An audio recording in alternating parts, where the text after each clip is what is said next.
Welcome everybody, and Emcees are back at you again with another week of football podcast. I'm your host, Young and You, with my boy Hamilton James, and this week got a special guest coming with us, Stacy owns Sports. Stacy, welcome to the podcast. We love to have you for this week. Brother, welcome. Thank you, appreciate it.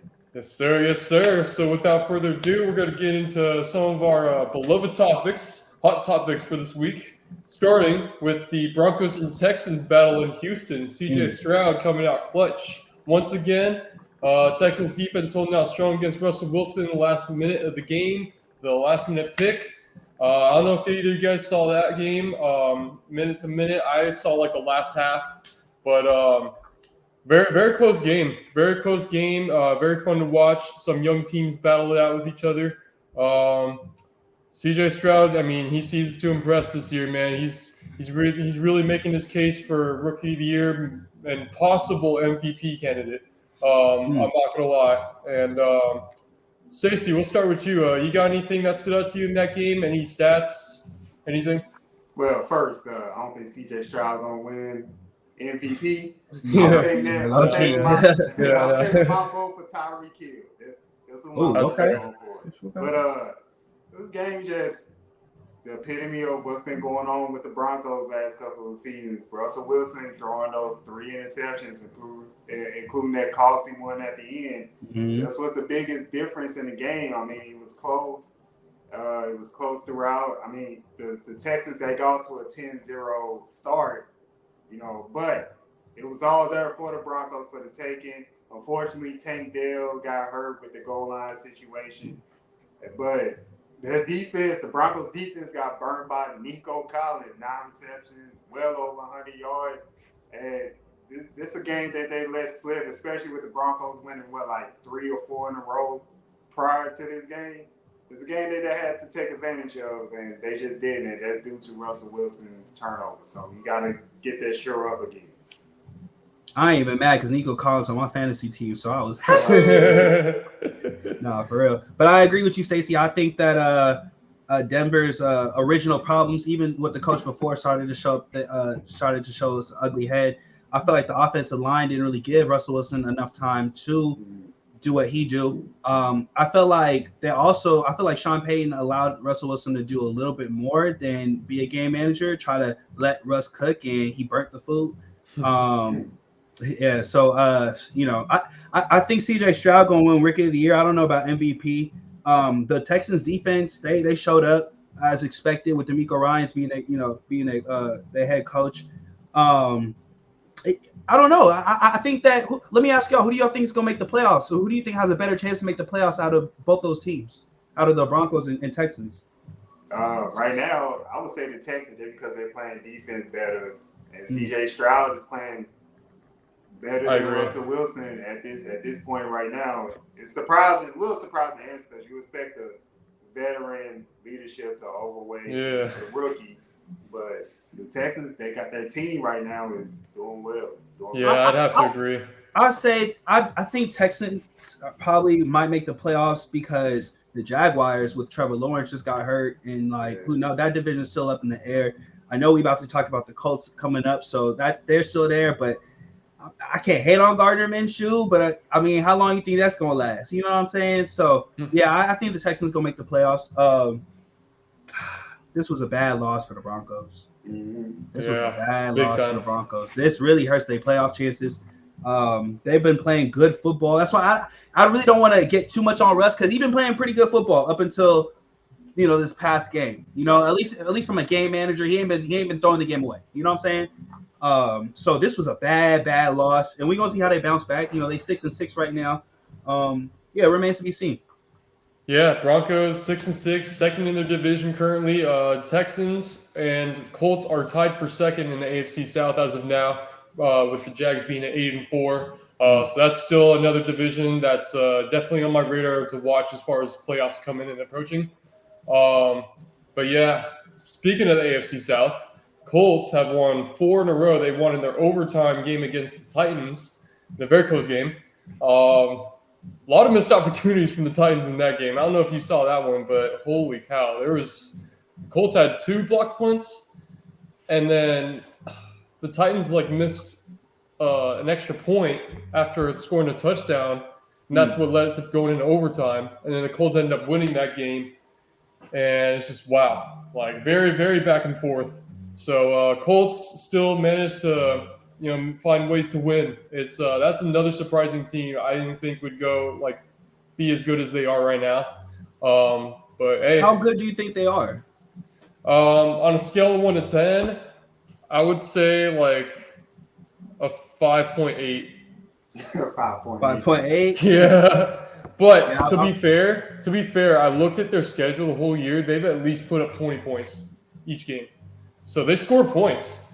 So it's like not all offense, but still, I got to give it to them. So it's an interesting team to see this year. I was looking at their schedule and their wins 4 in a row. I'm not too impressed with those wins with the opponents. The opponents they're not good teams right now. I mean, they did have impressive victories early on in the season, but I'm just not impressed. I think what's their saving grace right now is that they got 2 running backs they can depend on, with Jonathan Taylor finally back. Then you have Zach Moss. You have Zach Moss who held it down. And then their defense is they're optimists. Like, they're bad in the whole sense statistically, but they're second in sacks. And then they have Franklin, that linebacker, who's I feel you on that. Sacks. I feel you on that, Stacey. I feel like their defense is opportunistic and definitely, I wouldn't say they're an elite defense, but like if they can catch you slipping, you know what I'm saying? Right. So I feel you on that. I also agree with the strength of schedule, the wins that I'm just going to read off some of the last teams they beat. They beat the Titans, who ain't really been playing that good this year. They beat the Buccaneers. Yeah. They beat the Patriots. That's an automatic W this season.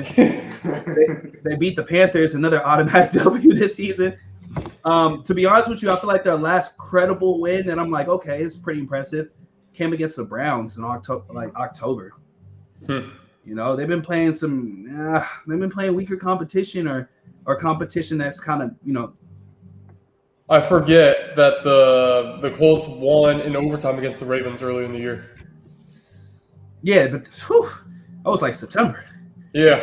You know what I'm saying? That was September. I think I'm not going cap. Let me stop the cap.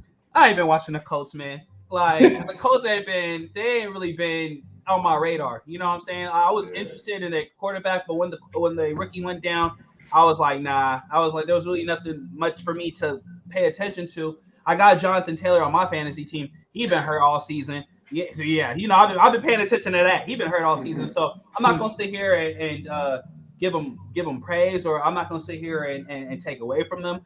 I would just say that I don't think they're a team personally that's gonna make much noise. Yeah, that's why I was so low on them, like giving them a rating, because I don't really see them as much of a threat come playoffs. Then if you're talking about the AFC South, is the AFC South credible this year? Can we say the AFC South's credible? To a degree. To a degree, yeah. CJ Stroud, we get that. That's a phenomenon. I feel you on that. The Jaguars, I feel like they probably were the favorites. But were we looking at the Colts? You know what I'm saying? Were we looking at who else they play this year? I'm gonna be honest. I thought the Titans were gonna be better. The Titans. I thought they were gonna be better than what they are now. At what point do we say Mike Vrabel got to go? Because I feel like Derrick Henry had that spectacular season 2020, 2021, 2019, like right around 2020. Yeah. And ever since then, I feel like the Titans have just gone downhill. I don't trust Ryan Tannehill.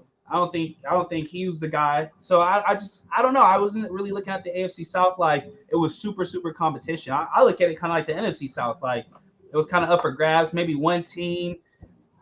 I forgot in the beginning of the year when we did our division prediction winners, I think I had the Jaguars just off the strength because I didn't trust anybody else in the AFC South. I think I did too. Mm-hmm. But yeah, AFC South, man, that's a very interesting division this year. I think not a lot of us were expecting to be so close. So that I'll definitely keep my eye on. Now to the primetime game, everyone was all talking about the Eagles and the 49ers faced off. NFC Championship rematch. Niners dusted them in Philly. Ham, let's start with you. Any thoughts on the results of the matter? I know this is going to be a recurring theme. Brock Purdy was on my fantasy team this year, so I'm happy about that. You got all the good ones. Man, okay. Hey, you would think so, but I'm last place right now. All the good ones was hurt. We can talk about that later, though. But to answer your question, bro, big win, statement win for the 49ers. Hate to be that dude, but it makes you wonder what happened if they had Brock Purdy last year, in the AFC Championship game. Makes you think about that, but I'm not going to take away from the Eagles because Jalen Hurts was playing out of his mind regardless last year. So, but it still makes you wonder, But I knew those boys was going to come out, they was going to execute, and they was going to really give it to the Eagles. But in a way, I'm actually kind of glad the Eagles lost. Excuse me. Sometimes when you undefeated, or you will understand this. A few years ago, remember when the Steelers were 11-0 and then lost 5 straight games? And finished 12-4. Or I know, Stacey, you a basketball dude. I remember, was it 2015? Kentucky Wildcats undefeated up until when the championship game. Sometimes it's nice to. Sometimes it's nice to lose and be humbled a little bit. It refocuses you, makes you feel like there's still work to put in. When you beating everybody, I don't want to say you get bored or get complacent, but you don't really see what you need to improve on. And I feel like it was a big wake up call for the Eagles, and I think they're gonna respond, man. I think they're gonna do well, and I think it had to happen. But big game for the 49ers. They showed up. Brock Purdy, to me, might be the MVP if we not talking. Only reason I say MVP over Tyreek Hill is simply because they give it more to quarterbacks, man. Unfortunately, I know. I feel you, Stacey. I feel you. I'm with you on it. I'm with you. I'm not. I feel that, but they might as well call it the quarterback award. You know what I'm saying? For real. They gonna do this. Watch. They gonna give Brock Purdy or maybe Dak or someone like that the MVP, and they gonna give Tyreek Hill the Offensive Player of the Year. They do stuff like that for some weird reason. But so that's my only reason why I feel like Brock Purdy might get MVP. But that was an MVP type game. And I'm tired of people like saying Brock Purdy. Like, people are holding on to 3 losses from Brock Purdy because he didn't have help. We seeing what Patrick Mahomes is doing when he don't have offensive help. You know what I'm saying? But nobody's saying, oh, Patrick Mahomes, da-da-da. So sometimes I don't like to hear what the media got to say because the media be so cockeyed and convoluted. The man lost 3 games and people were ready to say, oh, he's just a game manager. Brock Purdy can ball. And if you ask me, he I don't want to say he Tom Brady, but he approaching that status like, y'all counting me out and here I am. And you don't count out people like that. You know what I'm saying? Stacey, I'm sure you might feel this being a basketball guy again. He remind me of Austin Reeves, bro. Like just that I'm not in the sense that I'm not supposed to be here, but I'm here. You know what I'm saying? Now, I know Austin Reeves ain't balling like he's supposed to be balling this season, but I like to think about the Austin Reeves of last season, the I'm him Austin Reeves that let people know I ain't supposed to be here, but I'm here. So I think I love guys like that who play with that chip on their shoulder, and don't sleep on Brock Purdy, man. No, absolutely not, man. Niners are definitely back in business. Shit, I think they've stayed in business, honestly. Yeah. Very, very dynamic and explosive team to watch. Stacey, let me ask you this. Do you think the Niners are the best team in the NFL right now after this game? No. I'm still giving that edge to the Eagles. The thing is, for me, about the Niners, they do this every regular season for the past few seasons now, where they just beat up on the top teams. We've seen it with the Cowboys many times. We've seen it with the Eagles this time around. I've seen it with the Rams. I know, Hamilton, you guys seen it with the Rams 5 years in a row. But then when they get to the NFC Championship game, something happens. And it don't click the same, and next thing you know, they just choke it away. And they also did that in the Super Bowl against Patrick Mahomes. They was up by 10, and then they just choked it away. So, I don't trust the Niners when it comes to those big games.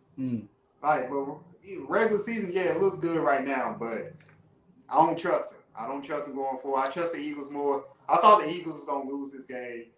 because the past few weeks how they've been playing, they just been finding a way to win.